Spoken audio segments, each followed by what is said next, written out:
Those that attended last year's Coda Conference will be well acquainted with today's guest.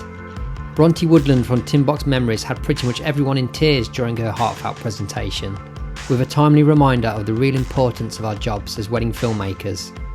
Bronte joins me today for a good old chat about a whole range of subjects, including the reality of working with content creators, the value of doc edits, and our mortal enemy, photography second shooters. Let's dive in. Bronte, good evening. How are you, mate? Hello. I'm very tired. How are you? Are you? Yeah. This wedding season is spanking me, to be honest. How many weddings deep are you now then already? Not Has it been a very weird many. one like mine? Has it been condensed? Yeah, August is horrible.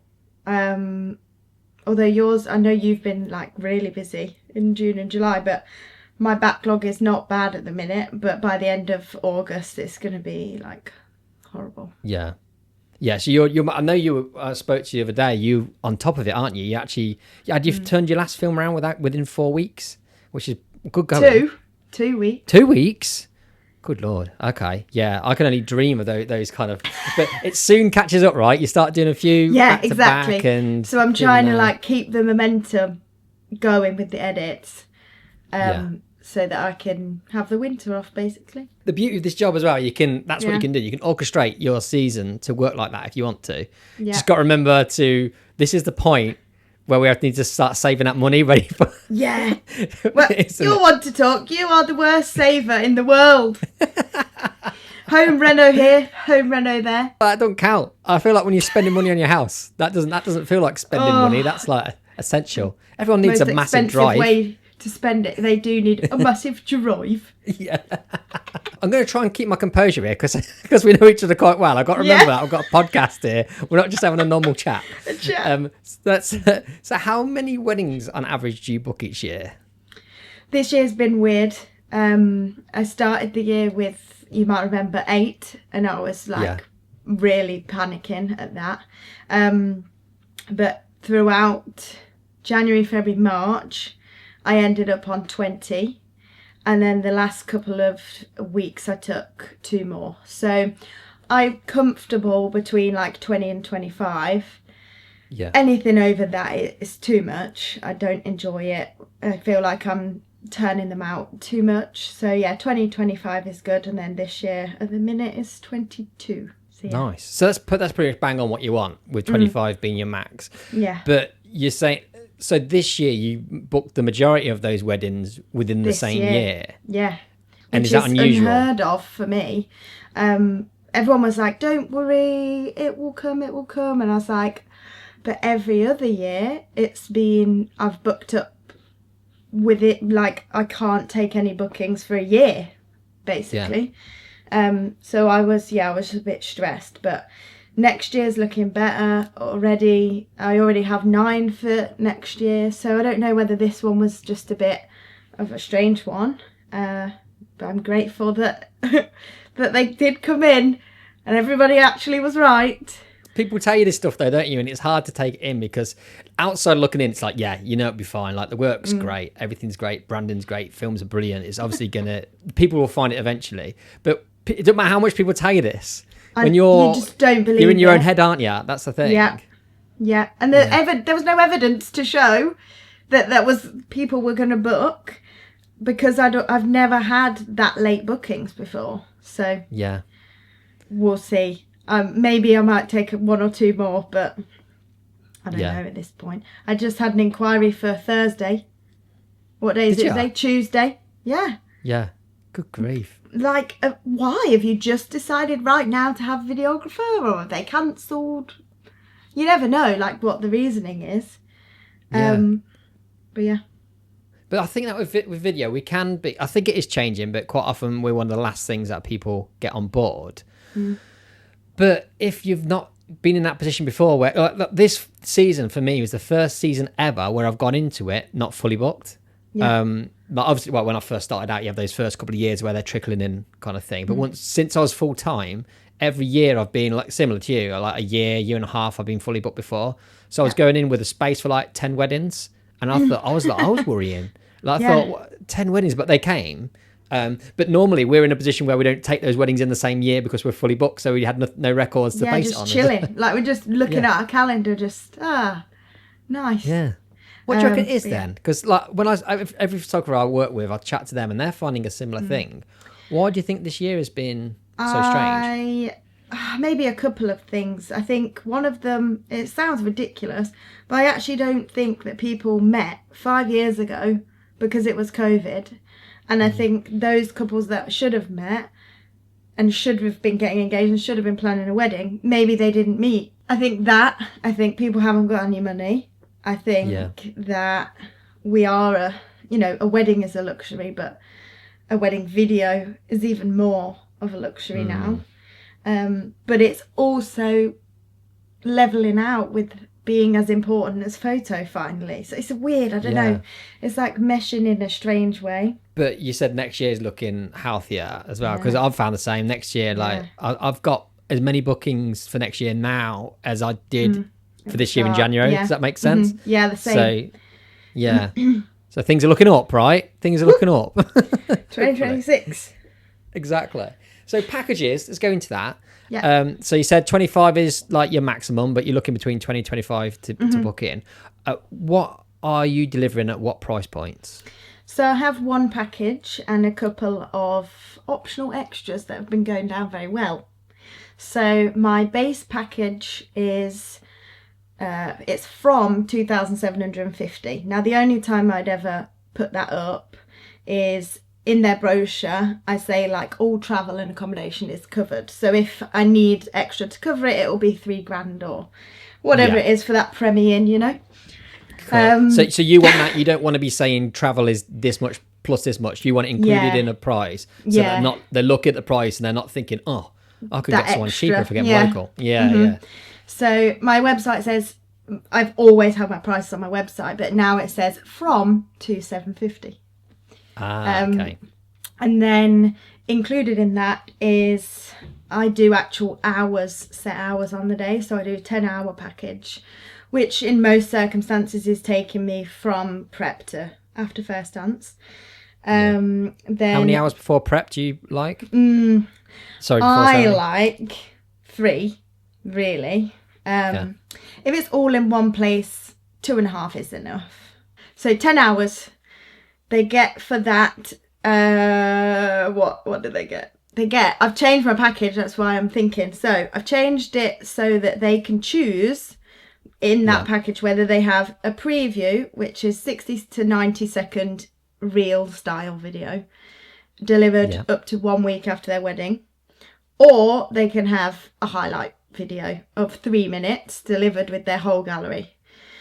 So they can have the choice then. Do you want instant and quick and shorter, or do you want longer crafted but you have to wait for it? So they get that choice. They get the film, which is 10 to 12 minutes. They get the vows and they get the speeches as like separate chapters. So there's 4 separate chapters. That's included in the 2,750. The extras that they can add on later down the line is a social media teaser, which is the preview basically. So if they choose the highlights, they can pay as well, as an extra.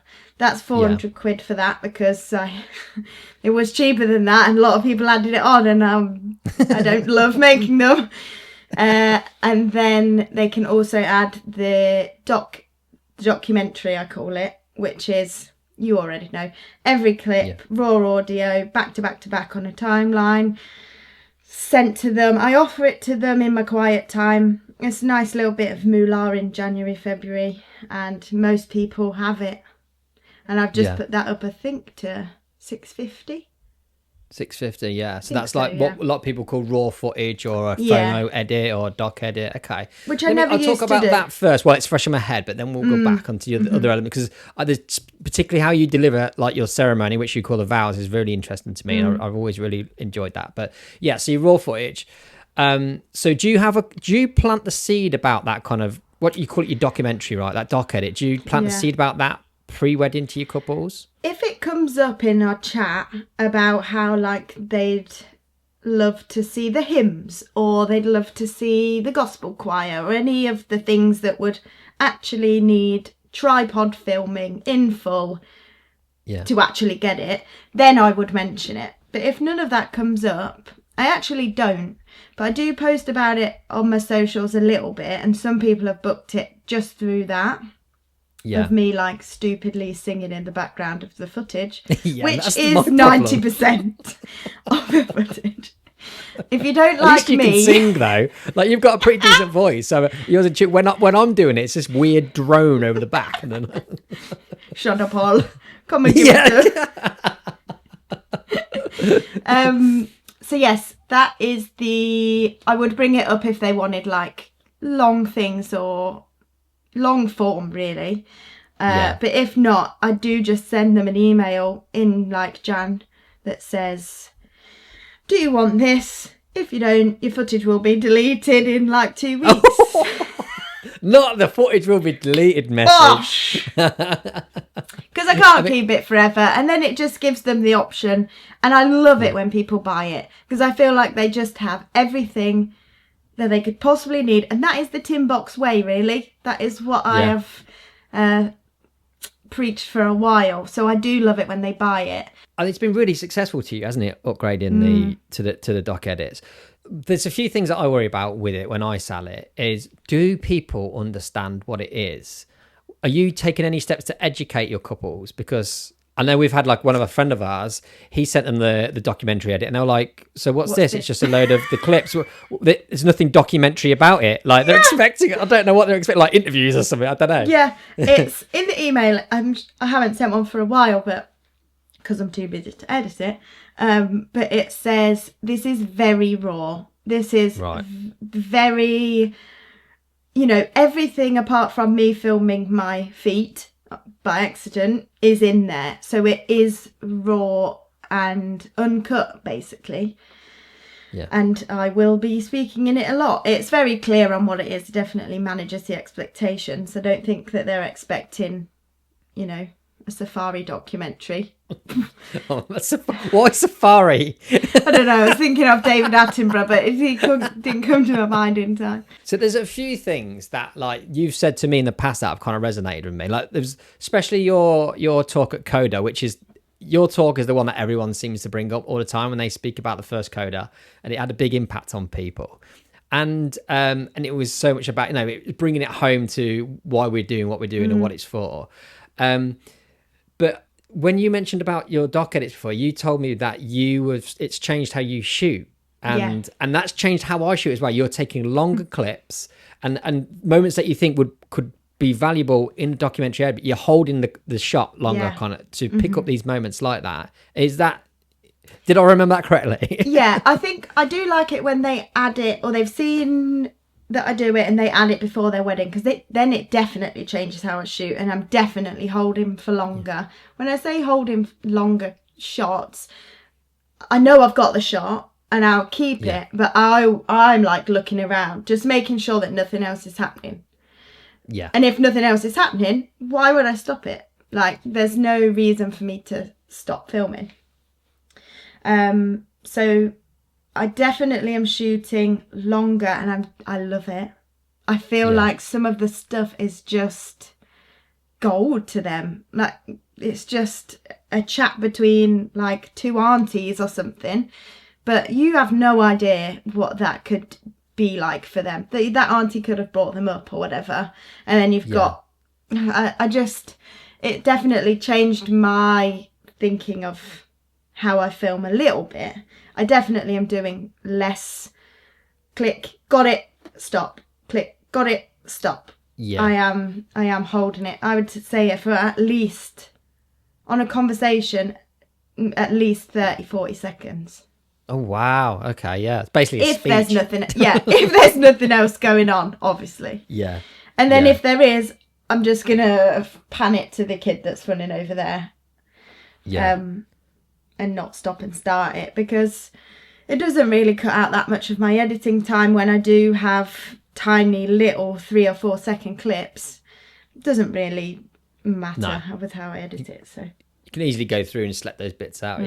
I'm doing exactly the same, mate, as well. Like, I've got a few anecdotal stories here. So Okay. Ali, who was our mate, who had that kind of like kickback a bit from that doc edit at one point, he shot my mate's wedding and they bought the doc edit off him. And just out of research, and because I'm a nosy bastard, I messaged my mate and I was like, "Oh, so you bought the doc edit? What's it like? Is it decent?" And he was like, "It's amazing." Oh, it was like he said, "Yeah." I wouldn't be telling the story. It was shit. Okay. So Ali, the poor bastard,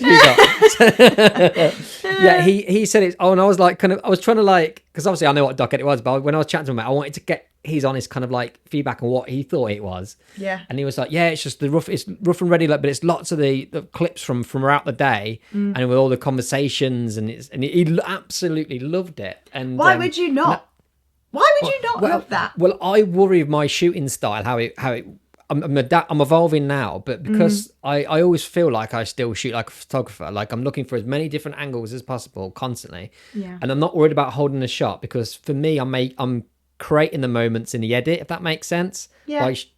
By cutting between those angles of that one moment rather than letting it play out. And I'm just worried that when I deliver that form, people are like, they can't get any value from it. Do you know what I mean? It's like lots of nice, pretty shots, but it's not really play. Now, I expect they imagine like you're doing like 30-second long takes and stuff. So yeah, it just feels like that gives. I can use obviously a little bit less of it in the film if I use it at all. But if I don't use it at all, then what's the harm in chucking it in the doc edit? It's giving it more value. And like I will leave tripods if I'm in a church. I will leave the tripod just running. Because what's an extra 6 or 7 more gigabytes? Nothing. My other story, I'm going to tell you another story now, mate. This is my podcast. I'm telling you the stories. So, and only because it's fresh in my mind. But there's a couple from last year, and I've just shot their friends recommended me, and I've just the other week shot their wedding. The previous couple, they bought the documentary edit. Yeah. And because it was their anniversary just coming up, they hadn't watched it until just now, and they've watched that like raw footage, and they loved it so much that the couples who they recommended me, they added it on as well beforehand. Yes, but then I got to speak to that couple at this wedding, and they didn't talk about their films. All they talked about was a doc edit. How much they loved it. But I don't know, maybe that's fresh in their mind. It's the most recent thing they've watched. I mean, they said they loved the films before, but they said how much there was so many moments in that doc edit that they hadn't seen like from the films themselves, like the best men walking around completely confused in the morning because they didn't know what they were doing, which that shot would look weird in a film, but they understood the context of it themselves. We chop so much out. Offer a doc edit if you want. Yeah. But shoot for it as well, I think. Yeah. Like, one of the things I've been doing is like that wedding that just booked when I knew they were having the raw footage before, for each part of the day, I'd take a wide shot and just hold it. And similar to how like Will Ward does with those when he does his postcards, I thought I want to leave Will those. Ward. Yeah. Wow, he won't come on Coda. I've tried my best. His people got in touch with me. And said really? No. Yeah, oh, I'd just love to go with him to do his like restaurant videos. That's like, and just to eat the burgers, not to film anything. Just I'm here to test for poison. I will lay down my life. So let's get back into your packages. Like we're half an hour in, and I haven't got into your packages yet. Because your speeches, obviously. All of us do that, right? That's quite standard. But the way you deliver your ceremony is very different, isn't it? So can you talk us through how you deliver your ceremony multicam? Yeah, I never knew that was different until I think you told me. I don't deliver their whole... How long is like your ceremony video? Well, that's how long the ceremony is, isn't it? So I kind of I start it at the beginning, please stand up. Okay. It goes to signing register, cuts out, fades back, fades black, fades back up as they walk down the aisle. Wow, so. you go all the way to walking back down the aisle. Yeah, okay. Yeah. Mine is, different to that. So I try to make it look quite nice. So I will use the music that they walk down the aisle to. Hopefully the same version so that I can use his microphone as well so that we can hear if he's like crying or whatever. So I do the whole walking down the aisle, but I chop between 3 cameras. Then I basically fade into whatever part makes sense. I don't usually do the welcome. I usually save that for the film if I need it from a registrar. Hopefully I don't. Hopefully someone else says welcome. And then it'll either be a reading or it will literally be them speaking. So it'll be a cut out, tell me what your full name is, blah, blah, blah. We know you know who's getting married. So it usually starts at like so-and-so, or I do's probably. Yeah. And then it cuts out all the crap in the between that the registrar says nobody cares about, like a ring is an unbroken circle. So I try and cut all of that down, and usually when I'm done, it's about just under 10 minutes, I would say. Yeah. If they had 1 or 2 readings, maybe a bit longer. And I do up until they have their kiss, and then it fades out at that. Because I'd almost describe it as, it's almost like a highlight film of their ceremony, but just of the ceremony. Yeah. And that's why you call it the vows rather than the ceremony, isn't it? Because you're giving them a section. Yeah. And I love it. I think it's the most watchable way of watching that ceremony, because I think my ceremony videos, like, I mean, they're okay. I put a lot of effort to make sure they're okay, but I bet they'd watch it back once or twice. Like, with yours, it's quite easily watchable. It's definitely like the second least watched of when you look through how many times someone's watched a video. It's definitely speeches last and then the vows. But yeah, it can, I don't know, like family like to watch that. And if they didn't make it to the wedding, it's definitely easier on the eye. And again, maybe it's just me being a bit lazy, but if I was doing like a Catholic Caesar, no way am I delivering an hour and a half. Caesar? Caesar. So wait a minute, is that just you abbreviating ceremony? Or I love that. I didn't know if like a Catholic Caesar was an actual like some kind of ritual. No, it's not. Oh, it sounds good though. Hey, priests call it a Caesar. Welcome to this. So what time is this Caesar kicking off then, youth? Did that just gonna stick this microphone on, yeah? That just gave away where I live, doesn't it? Yeah. Yeah, never mind. Love that. Yeah, so a bit shorter than everybody else's, I imagine. Yeah, but then a lot harder to edit, I'd imagine, as well, because like to me, it is like a highlight film. I don't multicam like everyone is supposed to multicam. Is that why? Is this why? Yeah. Does it give you freedom on the day though to be a little bit? Yeah, I can be clumsy. A second shooter is welcome to kick my tripod unless it's during the personal vows, and then I will chop your head off. Yeah, just give me that 2 minutes, please, and don't trip over my tripod. I think. I don't know, it was maybe actually on this podcast where someone said, I don't know if it was you, but please give me the personal vows. Oh, that was me, yeah. Yeah, if there's 2 photographers, I've started saying that. Didn't work either time. No. But never mind. No. I feel better if I've said it though, but I'm thinking, why on earth are you coming back down the aisle again to get the exact same shot? Again, it looks the same as when they did the rings. It's the same as they did. They stood in the same space looking at each other. It drives me nuts. Like, there's no way that picture, even if someone was crying, buckets, there's no way that couple cherishes that photo more than they cherish the groom saying his personal vows, crying into the booklet. Sit down. No, I've had enough. And don't get me started on the speeches. They'd rather just listen to our audio of it than look at your photos. Let's be honest. Just our audio on our own with no visuals than your photos. Sit down. And definitely turn the flash off. Yeah. Right. We're cooking here, mate. We're cooking. Roasting photographers. Can you tell it's the middle of the season? Right. So, yeah. So, and then I know that changed with your film. So like the highlight, they can choose between a highlight film and the 60-second. What's been the motivation of changing your package to where they can choose either one of those? Because by the time I've spent like 3 solid days making their creative longer film, I cannot be bothered to make it again 3 but shorter into 3 minutes, because that is what it is. So I've like made the brides and grooms that I've really got on with recently. I've like asked them after they've had their films, what was your favourite one? Or did you like this one as much as you like this one? Just to try and gauge if people want it or not.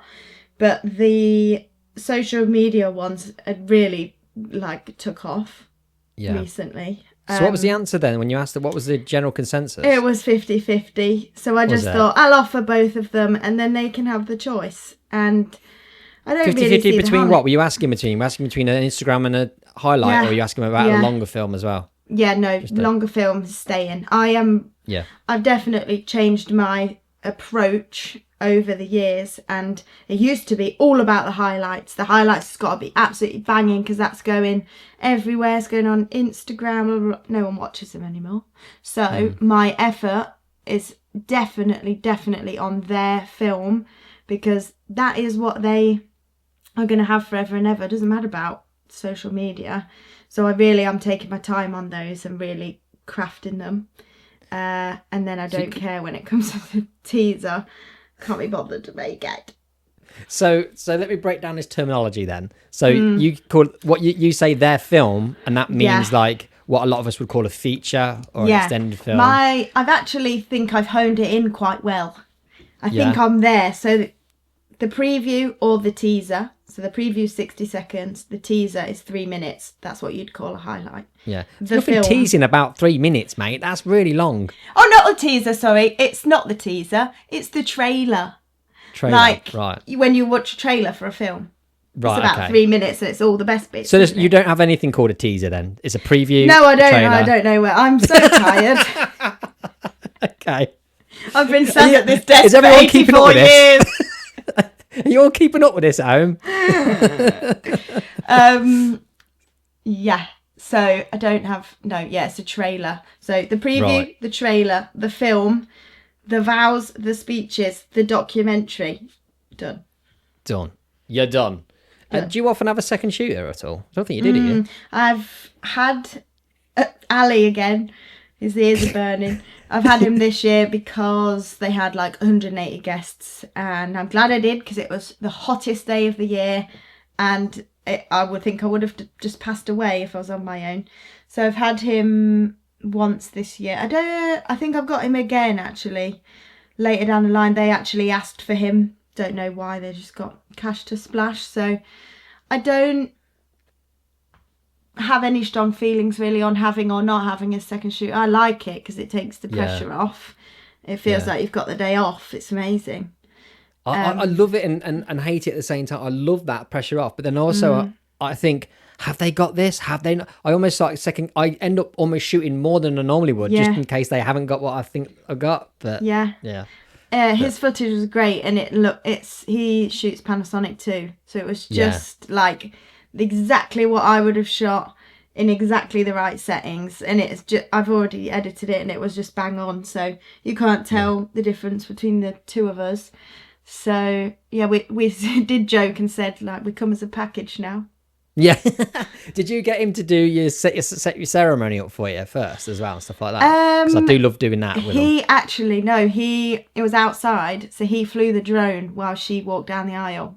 Oh, nice. Yeah, something that is just a ballsy move, isn't it? You got so much equipment on the go. No, there was like a little stream, and he was far enough away that I was so stressed. And there was 170 people, and they were not quiet while she walked down the aisle. They were like clapping. It was cute. Oh, perfect. They were clapping. It sounded exactly like a drone, weirdly. Yeah. So yeah, he flew that, and he was really stressed about it. I was like, calm down, it's fine. Because whatever you get is a bonus. That's the lovely thing about a second. It's whatever you get is just a lovely extra. Yeah. Yeah. And I hope they buy the doc edit, because my word, that will be valuable. Yeah, the other day I had 3 shooters and they've ordered the doc edit. Sorry, wow. So I'm looking forward to putting that out there. But then we had the radio mics as well, so we could all communicate all day. Incredible. Bliss, mate. You look like you're working Mackey's with that. Yeah. I thought you'd say like Secret Service, not Mackey's. Sausage and egg McMuffin. Can I have a round egg, please? No round egg. Right, okay. So Okay, let's talk about cameras because you talked about it a little bit. So you're Panasonic, right? So Correct. I don't know anything about Panasonics, but tell me what they're called anyway, and So I can just nod along. Actually just bought another one. It's sat on the floor. Another one. Lumix S52s. They're beautiful. So they're the full frame, right? Because you used to be Sony, didn't you? I know you're Canon in the past, and then yes. Sony. Yeah. I wish I could still use Canon. They were just too heavy. They're just absolute beasts. Yeah. But I could. My back could not take it anymore. So then moved to Sony when I took it over from my mum, which I think everyone knows that story. Yeah. So let's briefly just give us, because I think you've spoke about it a few times in different places, but it is quite interesting. So your mum started TinBox Memories, your video business. Yeah. And your kind of like involvement got more and more and more to the point that eventually your mum wanted to step away a bit and you bought the business off her, didn't you? Yeah. And I bought it in December 2019 with a full calendar for 2020. And I shot 8 that year. When I say full back then, because there was 2 of us, a full calendar was going on 40. Right. Because you had to, support 2 people. So it was double. And then, so I shot 8 and so many of them cancelled and so many of them postponed. So 2021 was hell on earth. And I'm pretty sure that that's when I changed my cameras. Because I didn't have any money in COVID because no one was getting. I had no grants. So you just spent on it because you had to buy this off your mum, didn't you? You had to buy a company off your mum. It wasn't like an actual handing over. It was all done officially, and because you were buying the kind of diary of work as well. Yeah, that was. So basically did you manage to keep most of it in terms of like pushing it on the post? But how many did you say cancelled?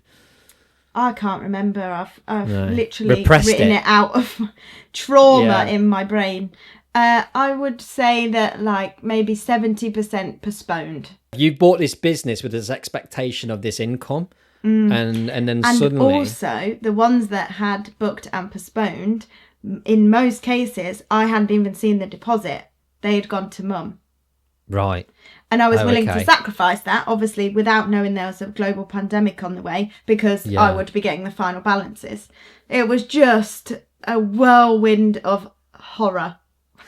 And this is why during COVID, there was all this kind of fallouts online with people saying, you should be doing this when it comes to deposits, you should be doing that. Yeah. Everyone's circumstances were completely different. Yeah. So you, for example, like you didn't have a deposit to give back because it just did not exist. Like it was not your money. So how could you have possibly given deposits back, right? Yeah. And then I think when everyone actually did start going ahead is when I had the money to switch my kit from C300s and C200s to remember BBC. The BBC's here to film your speeches. Those cameras were so big. Then I switched to Sony, and then a couple of years later, halfway through the season, I think I switched to Panasonic. And why Panasonic? It was just the colour. The colour on the Sonys really bothered me. And I could just never quite get past it. I could also never get past if the files were saving and you accidentally pressed the record button again, cameras just stop. And you get a scary message and you're halfway through the day and do you sacrifice all of the files or what? Yeah. I just I agree with you on that. I've had that error message a couple of times. Yeah, it's horrible. And it's like, when someone calls you and you're already on a call and there's the 3 options and you're like, I don't know what option to pick.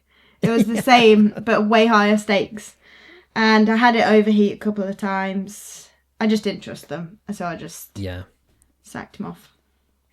And I feel like over maybe the last 2 years, I think your work has evolved loads. Like really kind of like, especially aesthetics. But I think you've always had that heart in your films and that kind of particular way of what you're looking for, but visually and your shots and stuff have really kind of like elevated, I'd say. I mean, they're great before, but they're really, really, I don't know, I feel like you're really finding who you are as a filmmaker from an aesthetic point of view. Do you feel like that as well? I do feel like I am making the best films I ever have, yeah.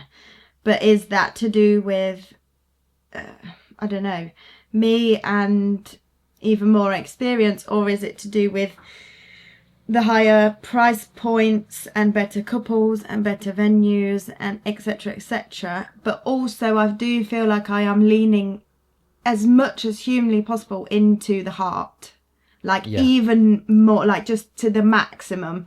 Like if I would rather get shots of guests than the bride getting in her dress at this point. Yeah. Or I would rather sack off the couple shoot, and if the people were just really great and like dancing while the drinks reception is out, I'd much rather be doing that, because there's no heart in just taking the couple out to stand in a field. So yeah, I do feel like I'm just leaning in more to what I've always preached about, to be honest. Especially after your talk at Coda, which kind of touched on those elements. I was shooting with Steve. I've told you this before, but just for the sake of the podcast.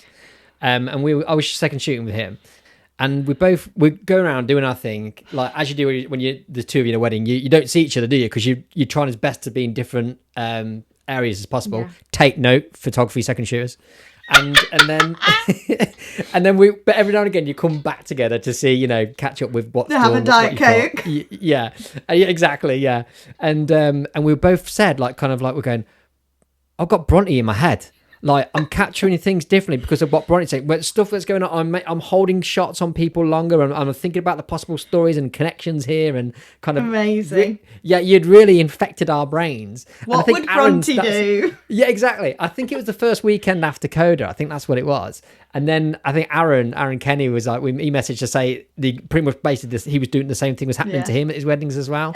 And it's because it's so easy to get caught up in this business. So like, especially because weddings for the most part kind of repeat themselves. They're templates that we keep reliving this Groundhog Day to a certain point, and you can become numb to it, and it'd be like, right, I need to make sure I capture this is my checklist, where it's way more valuable to take a step back and then just assess the wedding as this individual kind of event. The most important people in these people's lives are all together, and trying to assess what will be important to them years and years to come. And that's really at the heart of everything you do, isn't it? Yeah, and where I can, I do. And I really, if it's really a lovely day and everyone's just having the best time, it's dead easy. Where I struggle is when that doesn't always happen at everyone's wedding. Yeah. Not everyone is really family orientated or has many friends. Like, it can not go that way, and then I'm like, right, back to the checklist of the things, because how am I going to fill this film with anything? So the most of them that are coming through for me have booked because either I've shot their friends and they love it, or they've seen like reels or read my website. Like the amount of people that say, I've been on your website for an hour, we want to book you, without even talking to me. And I think it is my style is finally coming across and bringing in the right couples and the right families. But don't get me wrong, some slip through the net and you think, what am I doing here? You've hired the wrong person. Yeah, it happens to all of us, doesn't it? But like, how have you found it this year with a lot of your bookings being later bookings? Is it been more your type of people or the opposite? I've had the season of my career so far. Have you? Right. Okay, that's interesting then, isn't it? Because yeah, and they were late. They were late bookers. And how does that translate? Because to me, right, I'm even thinking if they're late booking, they're either chilled and relaxed about it, maybe not. They're not thinking too hard on it, or they're loaded. Yeah, which is win-win. Both of those are good things. I see no negatives there. Yeah, okay, so that's right. So we just need relaxed, loaded people for Bronte, please. Send them their way. And people who just like want to enjoy their wedding day and haven't overthought it. Yeah, usually they just have such a better day. I guess that makes sense then, because if they're not overthinking it, they're not worrying they're not stressing the details. Yeah. And although I know I've seen you do beautiful detail shots, but then that's the least important thing to you. You want that emotional connection, and you want the people who are creating a wedding day that facilitates emotional connection for them, and that they want to have a great time with their family and friends, rather than those people that want to spend loads on just the details kind of thing. I have definitely been doing less of that. If the photographer does a flat lay and I'm there, all right, sweet, I'll get a shot of it. Like, there's no way that I'm setting any of that up anymore. If the details are there, great. And if they've said to me that they are really important to them, or there's like something that is sentimental within the details, yeah, of course I'm going to get that. Because when someone talks about that in the speech, bang, there's grandma on the flowers. Like, yeah, it just goes hand in hand. But yeah, focusing a lot less on that. I'd rather be down when the guests are arriving or whatever. Yeah. So how do you judge that? When you said like you'd rather be capturing guests than a bride going into a dress, how would you judge that moment to know when it's the right time to do that, to make that I think decision? That's the past couple of years thing. So you would never want to miss the bride going into the dress, obviously. But if you can tell that makeup's still got 20 minutes left and you've already got a shot or two of a brush on her face, go do something else. Like, it's that we don't need to fill it with that.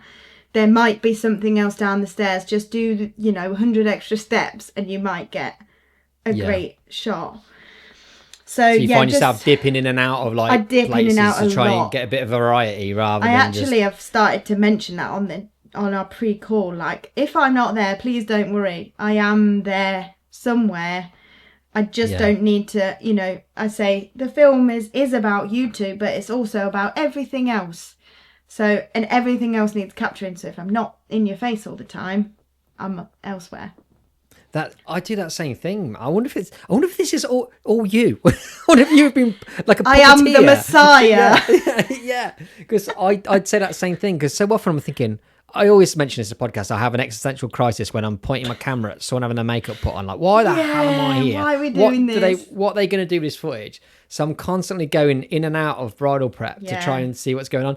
And it's happened so often recently. The last few weddings I've edited, I've had way more groom prep than I have bridal prep, because they've been in the same building and I've been bouncing between the two. But the lads have been doing interesting stuff and like things have been happening. Go back to the girls and I just sat there in chairs. And I'm thinking, no, I want to be where like there's stuff happening. Movement. And I say to the couples now, like, I want to capture everything you remember, but I also want to capture the stuff you missed. Yeah. So a lot of the time I want to be where you aren't. So I'm capturing the stuff that you didn't see. 10 years ago, I discovered the cheat code to life. Becoming a wedding filmmaker changed everything. It's taken me around the world. It's introduced me to incredible people. But most importantly, it's given me the freedom to build a business that fits around my family. And I want the same for you. Cheat Code is my complete online course for wedding filmmakers. And it's everything I've learned all in one place. Shooting, editing, and building a business that actually works. You'll see real behind the scenes footage, proven camera setups, editing walkthroughs, and the exact templates and structures I use to create stunning wedding films fast. If you're already a wedding photographer, there's a module just for you, showing how you can confidently pivot from photo to video. Plus you'll get my signature LUT, pricing guide, email template, and the all-important cheat code data sheet, a tool that helps you make smart business decisions based on real data. Skip the guesswork, fast-track your success, and get the cheat code today. Visit roo-films.com/course and use the code ROO100 at checkout to get £100 off. Instagram, right? Okay. So your relationship with social media, do you like social media? Do you like Instagram and things like that? TinBox Memories likes Instagram. Bronte not so much. I would honestly love to not have a phone, to be honest. I hate it. Yeah. However, it's, we all know, a very powerful marketing tool that is usually free. It, if you've got content, I hate that word, I just said the word content. If you've got footage to put out to the world, that's how you're going to do it. And word of mouth is amazing and getting bookings through that way is fab, but sometimes you need a boost. And I think maybe 50% of people who actually book probably come through Instagram without having been recommended first. Does that make sense? Yeah. So, I mean, just before we go a bit further into Instagram, so how are you getting your bookings then? What's the kind of split of the sources that they're coming from? I reckon it's... Oh, I don't know. It's so difficult, isn't it? Because you don't keep stats like me. Wadola keeps stats. All right, Russ. Got you. Shout out our boy Russ again. Sponsoring Coda as well this year, so check him out. Wadola for all your CRM needs. And stats that don't make you want to puke because they look disgusting on a spreadsheet. It's so pleasurable to look at. Anyway, what are we talking about? Bookings. So they say that they came through Instagram, but did they come through Instagram because their friends said, go check out so-and-so's page? It's so difficult. So I think that probably 20% comes through some photographers that I love, and I love working with them. I would say 10% comes from maybe venues, or venues having posted on there or like collaborated on their Instagram. 50% Instagram, and then the rest word of mouth, I'd say. Yeah. Nice. So, yeah. The videographers as well, is that come in the same kind of as the photography category? Yeah. I think that had a big part to play in this year actually filling up. Oh, right, okay. So, like the ones that come in later on, probably from other videographers. Yeah, and then passing them on. Yeah. Because that's useful, isn't it, as well? Like having connections with people in the industry, like for so many reasons. I know you're going to ask me what my light bulb moment was later, and it's that for sure. Right. Well, hold it. We've already ruined the structure of this entire podcast by forgetting that we're supposed to be recording a podcast. So keep that. Spoiler alert. Check my cameras on. Oh yeah, it is. It'd be great if you actually give a completely different one out at the end, just to confuse everybody. All right, I'll think of one. No, that's good. No, whatever's the real one. We want the real one. But what I mentioned Instagram particularly is, like, I know we've been joking about it quite a lot recently, but your Instagram has been on fire. I like to go for the jugular, the emotion, the fully grown man crying at the end of the aisle really does it for me. Yeah. Yeah, and anything that I can make into a tiny little story always seems to do well. And like we're talking about it like I'm viral every week. That's never happened. But it has been a consistently steady roll of likes, then inquiries. Like when my Instagram for a week I just back to back posted proper reels, proper content. Yeah. And it did snowball, and all of them were getting like 1,000 likes, a lot of views, which doesn't sound like a lot, but with actual people that are actually in my target market, it was reaching them. And I would say I've had maybe 10 proper inquiries for venues near me.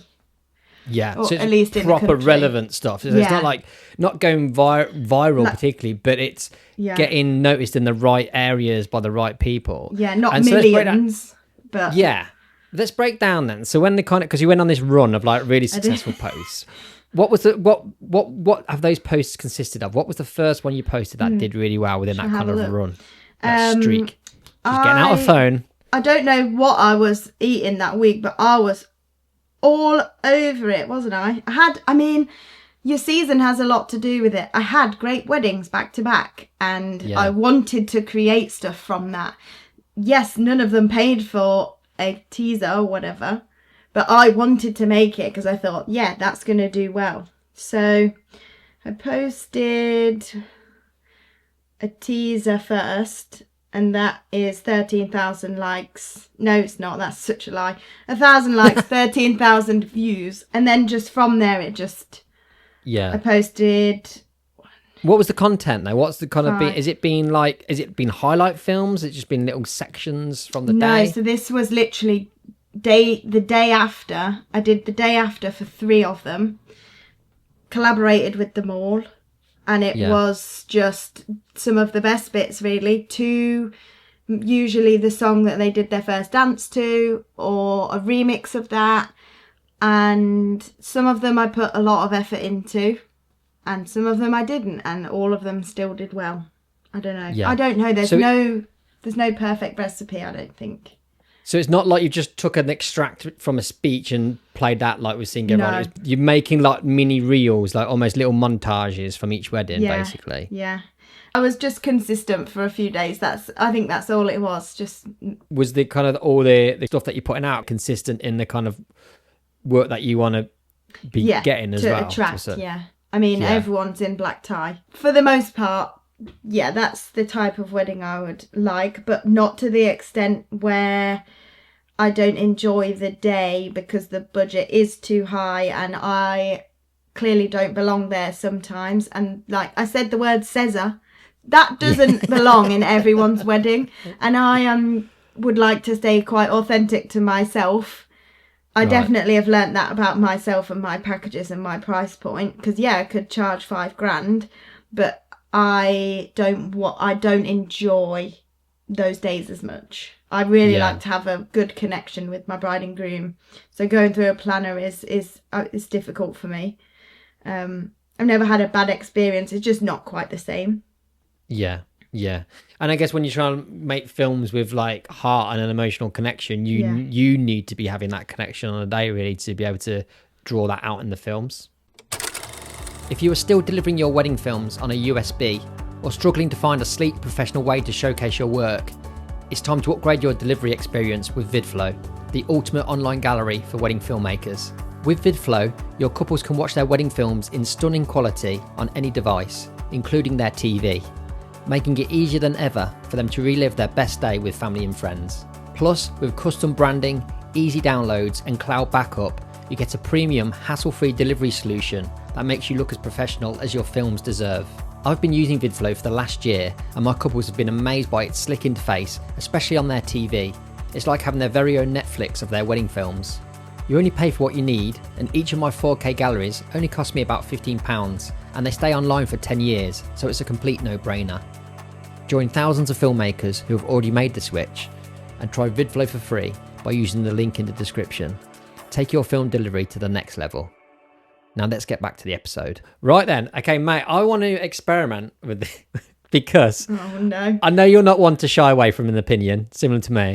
So this is, I don't know what I'm going to call this, maybe hot takes, right? Let's go. So there's a few things, and I think this might be motivated because it's mid-season and I've been drowning in the work. And do you know, sometimes you can get a little bit of cynicism can creep in. So I almost want to put these ideas out there just to get some feedback to see if what I'm feeling about this. Yes, basically. So let's just treat this as therapy for me, I guess. So speeches between courses. Straight in the bin. Yeah, in the bin. Because I don't understand how are they getting passed? How is this whole concept getting passed? I can't catering, think of venue. a single supplier that thinks that's a good idea. I can't think of a single supplier that thinks, yeah, that makes my day easier and that makes things go much smoother. No, because catering don't know when to start. Speeches end up going way longer then because you have to drag people back into the room. Yes, and it's that part for me. No one stays in that room for the whole thing. And if you're doing speeches you are going to be in that room or marquee in 100 degrees for like 4 hours minimum if you're doing speeches between courses. It just takes all of the joy out of speeches, I think, because everyone's like, oh, another one. I have to listen to another one before I get my pudding that I'm not going to eat because I'm going to go and have a vape instead. How do you manage speeches between courses then? What's your kind of like setup in terms of gear and everything? Before the wedding, I will try and change their mind. I genuinely will. If they say that we're having speeches between courses, and if they leave a bit of a gap, I'll be like, are you sure? Because there's some things that most things I'll just let happen on a wedding day. It's their day, whatever. Some things need someone who's been there, done that to say, are you sure about that? Have you thought about this? And I just think that's like a duty of care from our side. 100%. I totally agree on that because we are the experts, right? There's very few people that have been to as many weddings as us. And I get the venue staff might just be being yes men to them and going like, yes, have what you want. But if you can say to them, because it's not just being selfish. I mean, a part of it is, right, it's the only time we get a break. Yeah. But it's not that. It's the fact that it's going to be a worse experience for absolutely everybody. Everyone. But they don't understand that, right? They think it's better because it's breaking the speeches up. Yeah. But then it's breaking up the flow. Like, it's better get them done in a chunk, either before or after, whatever. But get them in one chunk, done. Content creators. She's having a big old sup from a Stanley cup there. My so I don't know goblet if you're about to drop some bombs. The goblet of truth. Content creators have a time and a place. When is that time and place? Is it at a wedding? Straight in the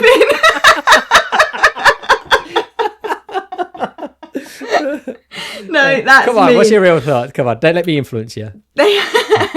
I'm trying to be really diplomatic here. Yeah. They have a time and a place, and the time to hire a content creator is if you cannot afford a videographer.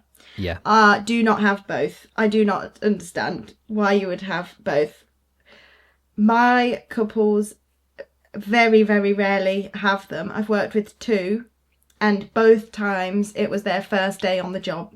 They were both did it for free. So at that point, I feel like they were quite quiet, and they weren't getting in the way. I'll give them that. They weren't, because I think they were not quite sure. They haven't been to many weddings, blah, blah, blah. So they were really nice girls. They were good at their job, because I've seen the stuff. It was great. However, the first one I did, I was close to the bride, and after everything had been delivered, I asked for her honest feedback, and I said, did receiving the iPhone footage the day after of everything have an impact on your first viewing of your professional films? And she said, yes. No doubt in my mind, yes. She said, for moments like seeing my dad and, all the big moments that we weave into the story with this speech, and it's really emotional and dead good, the impact has been stolen from that because they've seen it the day after. Yeah. Instant. So that bothers me a little bit. And I do think that the line is being definitely blurred between what makes you a videographer and what makes you a content creator, which is fine if there's one of you and not both of you on a date, because you can't both be miking them up, you can't both be flying a drone, well, you can, but there's just no point. Yeah. And it's a lot as a couple to be followed around by at least 3 people. If there's a second shooter on the photography side, which there is all the time now.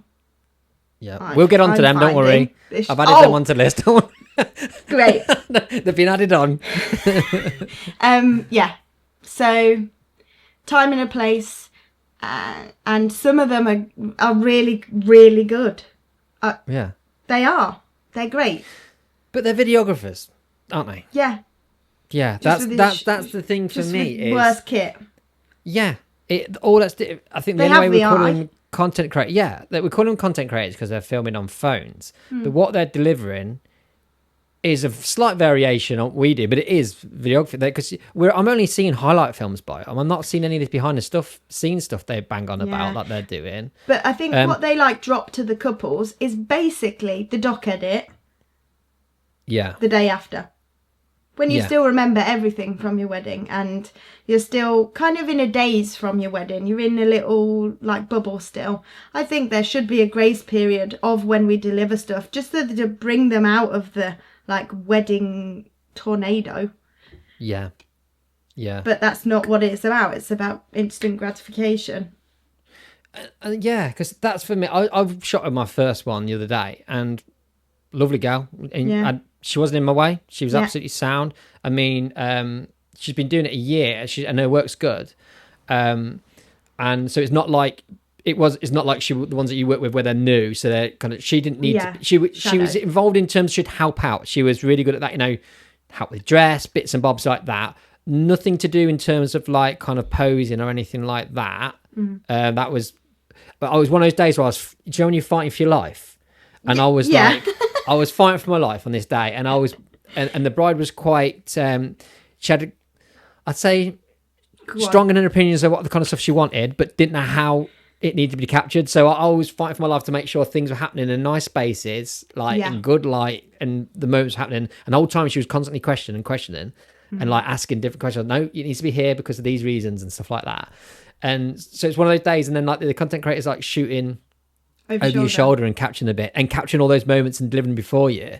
And it's a complete ego thing. I know it is, but at the same time, like we put a lot of ourselves into these films. You put a lot of effort in the day, and then you kind of all that stuff you put hard work into gets kind of whipped away from you. You don't get to have the impact of it. So I'm a bit conflicted in my mind. Is it just the couple are getting it no matter what, but then they're going to have.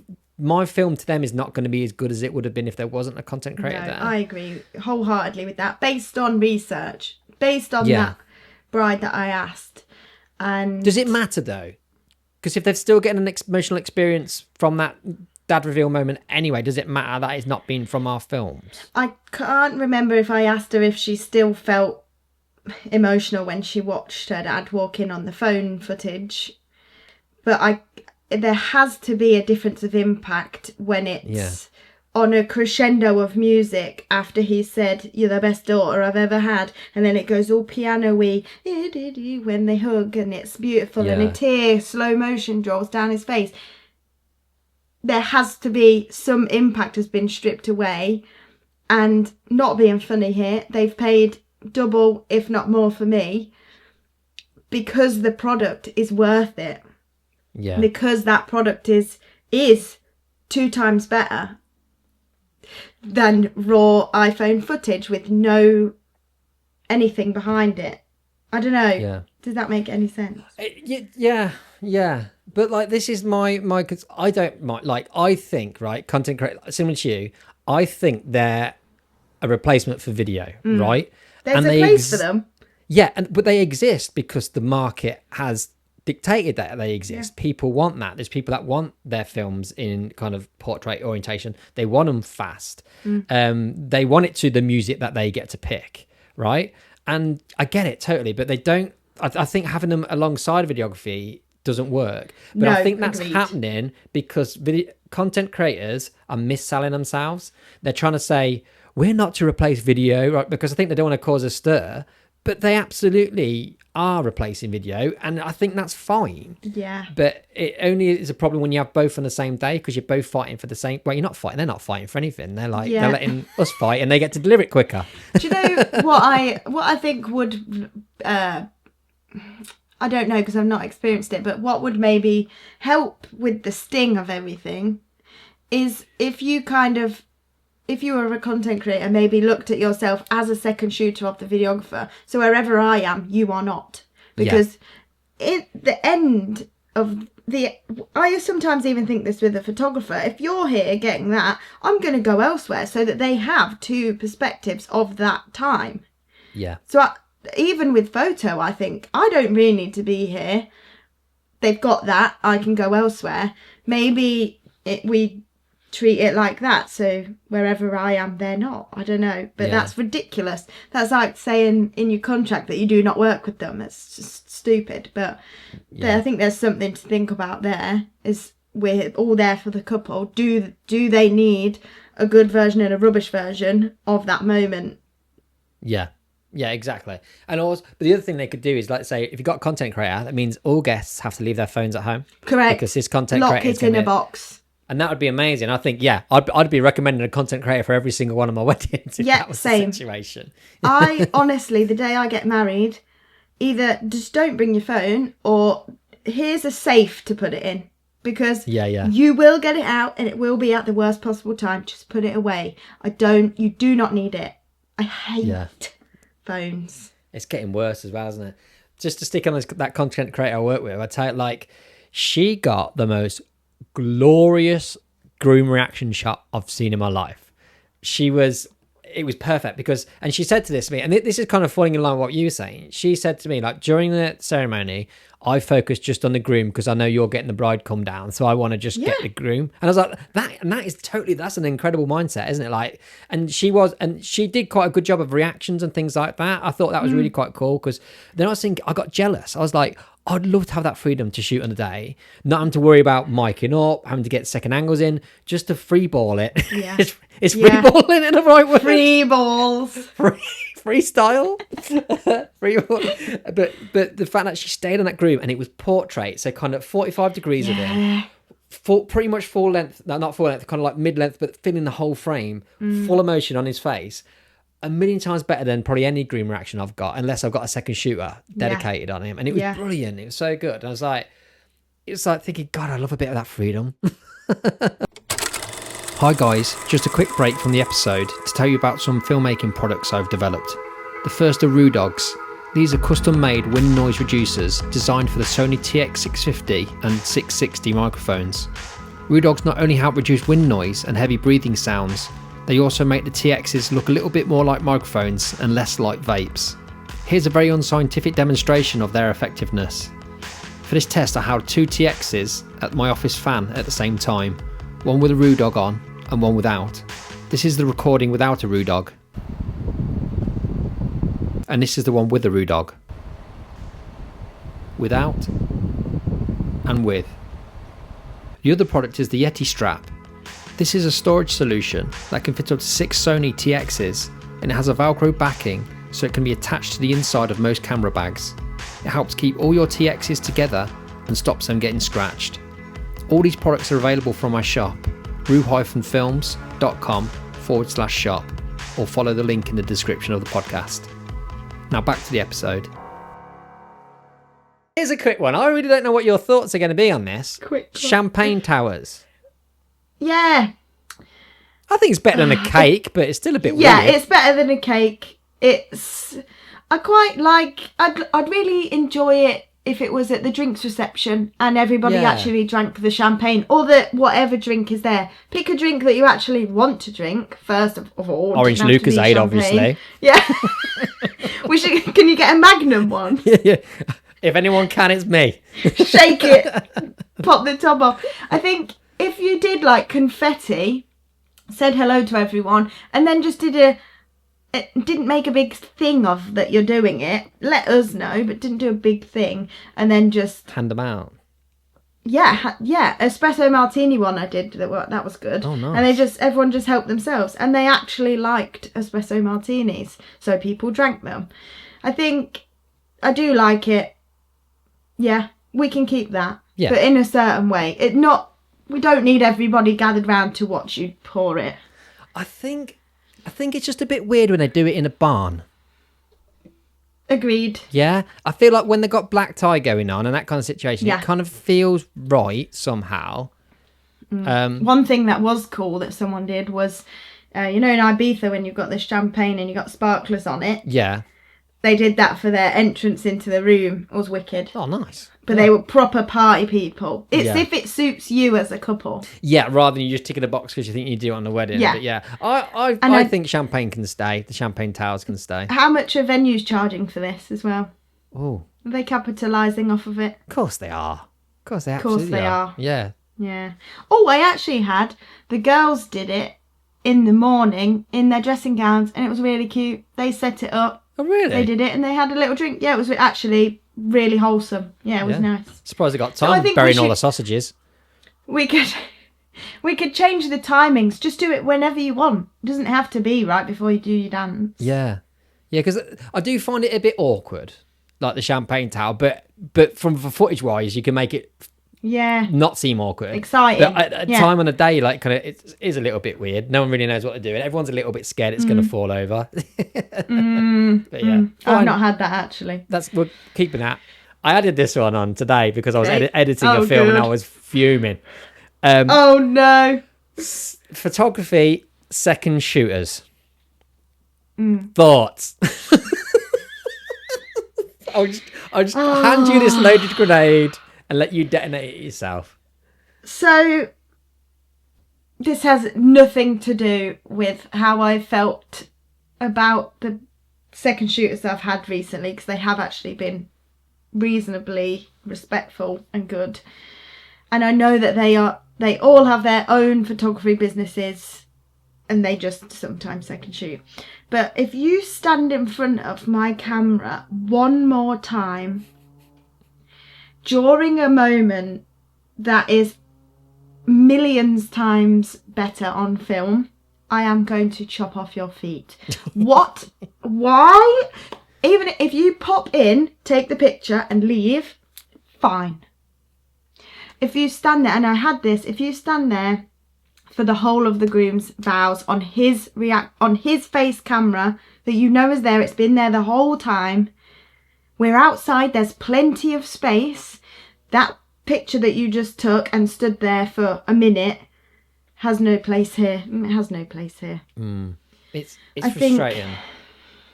I get it. Like, I really like having a second when I need one because it does take the pressure off. So I imagine it's the same for them.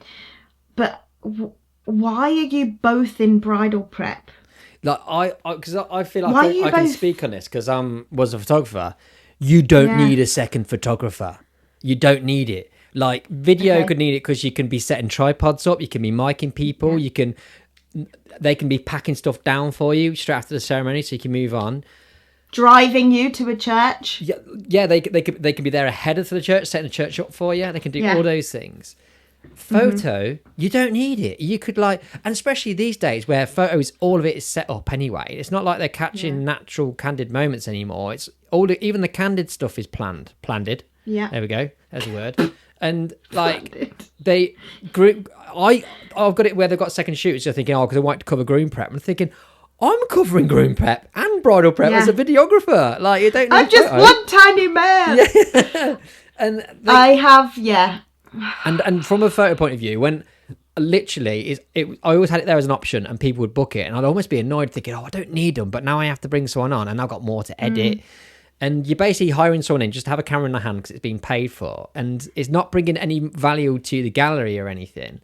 But it is ruining the video, definitely, because I could easily work around one shooter, but two can be quite difficult. Yeah, surely it's ruining some photos too, though. Like, they're in the background of things.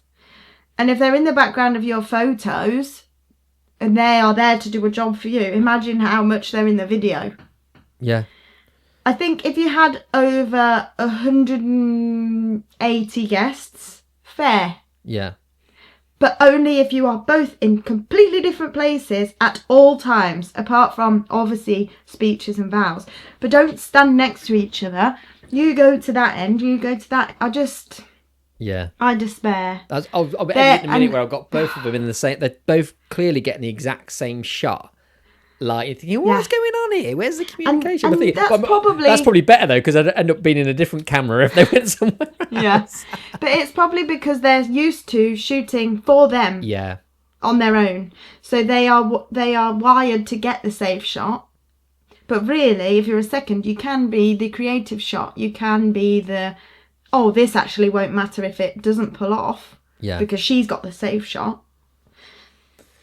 50-50. They've all been lovely people, but still you're in the key shot. Yeah. If it was the photographer in the key shot, fine. But when it's a second, it's just that bit more irritating, isn't it? It's the ceremony, isn't it? Because when there's a second shooter, you know you're going to struggle with that rear camera. Yeah. Because and you can talk to them all as much as you want, and ask them to not stand wherever as much as you want. It's like Severance, isn't it? Do you know when they go down the elevator and they get turned into a different person? As soon as the ceremony starts, they go, and everything you communicated, everything you've spoken about is just fucked off. And they go in and stick their ass in front of that rear camera. You're thinking, I've set it low for you so you can shoot over the top. And you see him creeping down. You're thinking, you're not changing the angle of the shot or anything, really. You're just getting closer for no reason. Crop in. Yeah. Crop in. Nobody needs it. The registrar's in the background anyway. Yeah. Oh, man. It's frustrating. You think they're doing it at the point where there's really good audio. You're thinking, no. Yeah, no. Every time. Yeah. It's like, I'd really love to say, could you just listen to what they're saying? Yeah. Before you move. Just listen and think, is this better on video or photo? But you can't, because they're just people and... Yeah, spoiler alert, it's all better on video. Spoiler alert, it is. Correct. Oh, man. Okay. Feel good. So they can stay out of the bin but only just. What will my final statement on it, right, is, and if I wish I could tell couples this, if you get a second shooter for your photo, it's not necessarily going to improve your gallery, right? There's a potential, it could pretty much guarantee you a good groom reaction shot, I'd say, for sure. And if you've got loads and loads of group shots, it means they could be off getting candids while the photographer's doing group shots. But if you get a second videographer, it will absolutely improve the film that you get given. This is the education we need to get out there. But then you can't be saying, are you booked a second shooter? Don't bother, get a second videographer instead. Spend that money on me, would ya? Send me that money. Yeah. Right, last ones of these. Let's just do this one. So I know, because me and you have had this discussion a few times, like we're completely different ends of the spectrum on this. USBs, right? So talk to me now. I know this falls into this whole kind of like, because you are quite big on like something tangible from the wedding day as well, and you still include USBs with all your packages, don't you? Yeah. Talk to me. So I say we, mum and me, have always sent something. So there was, back in the day, we always sent a welcome pack and we always sent a USB. Now, back in the day, I'm talking 12 years, USBs were in. Yeah. You know, that's how you watch stuff. So I don't know if a part of that is still with me, that it's kind of nostalgic and an homage to good old Lizzie Babes. But I think when people are paying a lot of money, they should get something that says thank you for that. And when everything is finished, they should have something that's there that they can touch, that they can open, that has some popcorn in, that has a tissue in, that says for your happy tears, that has a review card. Are they more likely to leave a review for me, who sent them a really personal, time-consuming, expensive gift, or someone that just drops them a link into their email? Is a review worth the £30-40 that it costs to send that? Maybe. That might get you another booking. That might get you another 10 bookings. I think that I like sending them. I like putting them together with my hands, not on a screen, for just 5 minutes of the day. And I just feel like it bookends their whole experience. So when they book in, they get their welcome pack, which is really nice, by the way. What's in it? So there's luxury truffles, scented candle, matches that say TinBox Memories on. It's all very branded. A little card in it that says thank you ever so much, blah, blah, blah. There's a supplier flyer that has recommendations, because if they book any of them, I'm guaranteed to have a bit of a better day than if they didn't, because I love everybody on there. And they get a top tips booklet, which also helps with stuff like speeches in between courses, because if they read that, it says don't do this. Right. Says it quite, it goes through the whole day, like morning all the way up until the night. Each page is like a section of the day. Just little tips and tricks that I've learnt over the years. And a lot of people say that they read that and found it really helpful, especially if they're a bit earlier in planning their wedding, with the recommendations and stuff. So I love sending that one, because I feel like they've paid me their deposit and they've got something for it. They know I'm a real person. Sending them things in the post after they've signed a contract, whatever. Then we have the wedding. I deliver everything on VidFlow. Shout out VidFlow, our sponsor. Shout out. Whoop, whoop. And then they receive their USB when I can make it to the post office to post it. I tend to wait until I've got 3 or 4 to go to the post office. And then it turns up and it's like, oh, you didn't have to do that. That's lovely. Thanks. And I love it because it acts as a little extra backup for if anything did happen to anything, like I lose all my hard drives or they didn't back them up, they didn't save them. I just love that they just have it. What I thought was interesting when we spoke about it before, and there's also the effect of when they receive like a package from you, they share it on their socials, and it's kind of like almost like tapping into like influencer advertising to a certain extent, because there's no better advertising than people putting something genuine out there and their friends seeing it, right? to their friends. I mean, it's not dead clear what it is when they just take a picture of it. It is obviously heavily branded, but it would take that person to either have tagged me and someone to actually click on the tag. But I feel like if they do that, before they've even got anywhere near their wedding, their bridesmaids have already seen who I am. If they've got a ring on, maybe they'll pick me too. It fits the whole brand as well. TinBox Memories, and you give them a box to put their memories in as well. So it's in a tin, the USB, and then the USB has memories like clay thing attached to it. Oh, see? It's so TinBoxy. But then, and detailed. Practicality of that then, are you buying like a bulk lot of these truffles at the start of the season and having them all in a cupboard somewhere ready to pack up and send out? And so they're all, I can see them right now. They're all, so there's a welcome pack lot and a USB pack lot. I do get the stationery done. And she makes all the booklets and stuff. So and she puts the tissue paper in and everything. So all I do is put padding in, candles, chocolates, matches, flyer, close it, put a sticker on it and send it. So it really doesn't take long, but it takes longer than not doing it. Yeah. But I think people appreciate that, because I do think that society is going the other way from like social media, immediate gratification, all of that, back to analog, back to physical things, back to not watching everything on their screens and reading books. And I do think and really just hope that it goes going the other way. Yeah. So I think I just like that it's always been that way, I think. Yeah. Yeah. And you got to and also got to representing Lizzie Babes, your mum, like her part of the business as well. You got that thread going through. It's kind of that connection. I enjoy it. So why would I stop? Yeah. Well, save money. It's my thoughts. But if it's all weaved into the package price. Yeah. If I've added £100 to cover that, they don't know. Yeah. Well, they do now. Exactly. Shh.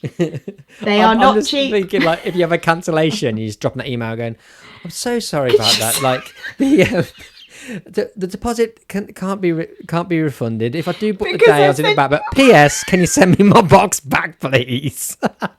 The deposit covers the price of the box. Right, mate, let's round this up. It's been awesome chatting to you, as it always is. I think we've kept it online a little bit. Hopefully people will find some value from this. But I'm going to ask you that question that you hinted at earlier anyway, that I ask everybody. So what were the biggest light bulb moments in your career so far when something suddenly made sense and helped you progress or find a path that you wanted to take? Finding people in the industry through you, definitely sponsored by Roo Films, has changed everything. It's changed how I don't feel anxious about weddings anymore, or being poorly for weddings, because I know if I was, I could put it in a group and hopefully and probably get cover for it. And just having people to chat with and that you get it and you know what I'm talking about has really changed things over the last couple of years. So thanks. Oh, thank you. Love you. Love you, Roops. Cheers, dude. But it's great that the group that we've got together. It is like, I mean, I bang on about it all the time. Like, kind of that's what Coda is, trying to foster that for other people throughout the country. But getting people around you that who's, you know, work that you love as well, just so you can be inspired by them, but also just having some like colleagues, right, like to kind of help us through this, because it can get lonely, can't it? Yeah, especially in October, well, when Coda is like deep depths of being a troll, an editing troll. So just having, you know, going for breakfast or a coffee or whatever, just a couple of messages a day, or you've got a question and the whole of the internet doesn't know the answer, but one of you lot will, and it just relieving and just easy, and it makes it just puts that little bit of fun and just camaraderie back into a job that is just one man band. Yeah, absolutely. A one woman band. One lady band. Lady. Lady. Mate, thank you so much for chatting with me tonight. It's been awesome catching up with worries. you. I mean, we catch up most days, to be fair, on the group, but it's Can't nice. remember the last day I didn't talk to you. Yeah. But it's nice to actually get to film it randomly. Yeah, it is.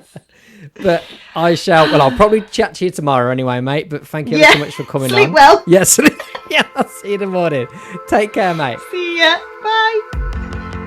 Thank you so much for listening to this episode of the podcast. To find out more about what we have to offer in terms of our conference and also our educational resources, visit coda-conference.com.